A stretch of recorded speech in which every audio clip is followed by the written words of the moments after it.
سلامونه ملګرونه کې هلي احترامات په مین سټریم میډیا باندې په سوشل میډیا باندې او څه د زړو وفاقي وزیرانو صوبایي وزیرانو د یو سیاسي جماعت د ورکرانو راخه دا وخت یو طوفان دی چې په امریکا کې د اټلانټیک کونسل سره په یو سیشن کې مفتاح اسماعیل چې وزیر خزانه دی یا مشیر خزانه دی د ایم اف سره د ډیل د یو پیکیج د بیل اوټ کولو لپاره تللی و امریکې ته هلته خبرې کولې په هغه سیشن کې او دا وخت یو پاکستان کې د هغه د 22 منټو خبرې نه یو څو منټه نه بلکې یو څو سکنډه خبره راغستل کیږي او پروپاګاندا کیږي چې ګنې ښاغلي خدای مکه د مذهب یا د قرآني آیاتونو کم توهین تکذیب کړی دی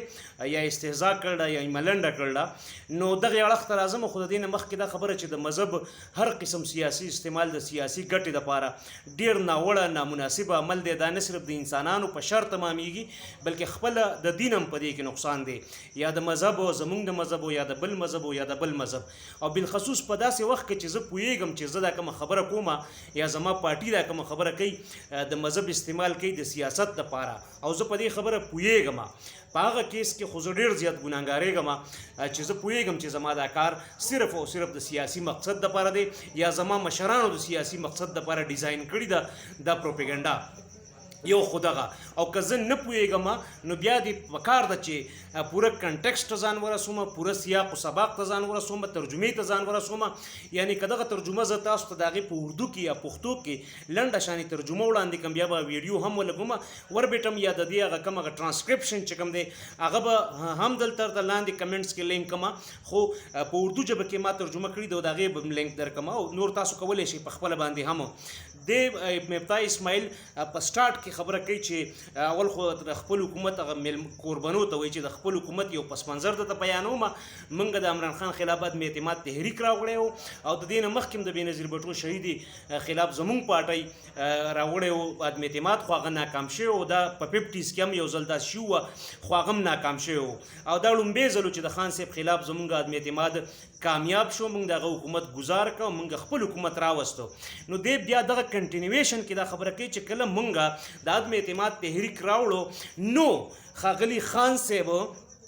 زمون خلاف پروپاګاندا شروع کړه زمون خلاف د مذهب استعمال شروع کو زمون د جماعت خلاف او زمون د جماعتونو خلاف د مذهب استعمال شروع کو د امر بالمعروف یعنی مطلب ادارے نور ترجمه دار چې وزیر اعظم عمران خان نے خاص طور پر امر بالمعروف اور نہی عن المنکر کی قرآنی آیات جس کا مطلب نیکی کی تبلیغ اور برائی کو روکنا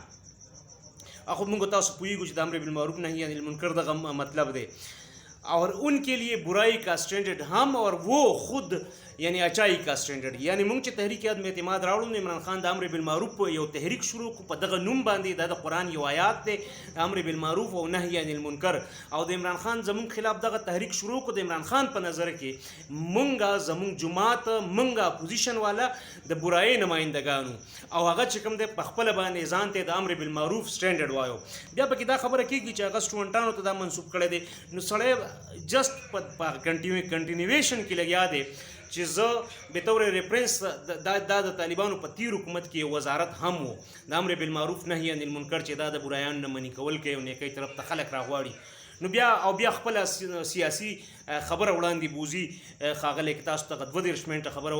22 منټه خبره یعنی 32 منټ خبره تاسو واورئ تاسو ته پته ولګي چې هغه سټارټ کې هم دغه خبره کړله خو زموږ بدنصیبي دا ده چې دلته مذهب او نه صرف هغه خلک چې هغه په خپله باندې وفاقي وزیران او د انساني حقونو چمپین پاتې شوي دي هغه د انسان د ژوند چې کوم دی هغه پرون کوي مرګ ته د انسان ژوند د انسان شخصیت چې کوم دی نو هغه داسې خلکو ته چې هغه یو وایلنټ معاشره ده چېرته چې مذهبي انتها پسندي ډېره زیاته سیوا ده یعنی وفاقي وزیره سابقه وفاقي وزیره شیرین مزاري چې هغه د هغې خپله یو لیبرل او براډ مایندډ آوټلوک دی هغه هم د مذهب استعمال کوي د خپل سیاست دپاره دا ډېر خطرناک رجحان دی په یو مهذبه جمهوري لیبرل او سیکولر معاشره کې پکار ده چې موږ د انسانانو د ژوند سره په هیڅ قیمت باندې لوبه ونه کړو پکار ده چې یو ټالرنټ معاشره او هلته خبره په کنټکسټ اخیستی کېږي او چې کله کنټکسټ قطع کېږي یعنی څوک په خپله په یوه ژبه نه پوهېږي نو پکار ده چې بیا د یو نږدې ماهر نه دغه سیاق و سباق پوښتنه وکړي یا دغه ژبې باره کې ځان پوه کړي نو دا به ډېره بهتره خبره ځکه چې د مذهب سره تړلي څومره معاملات دي دا د انسان د مرګ او د ژوند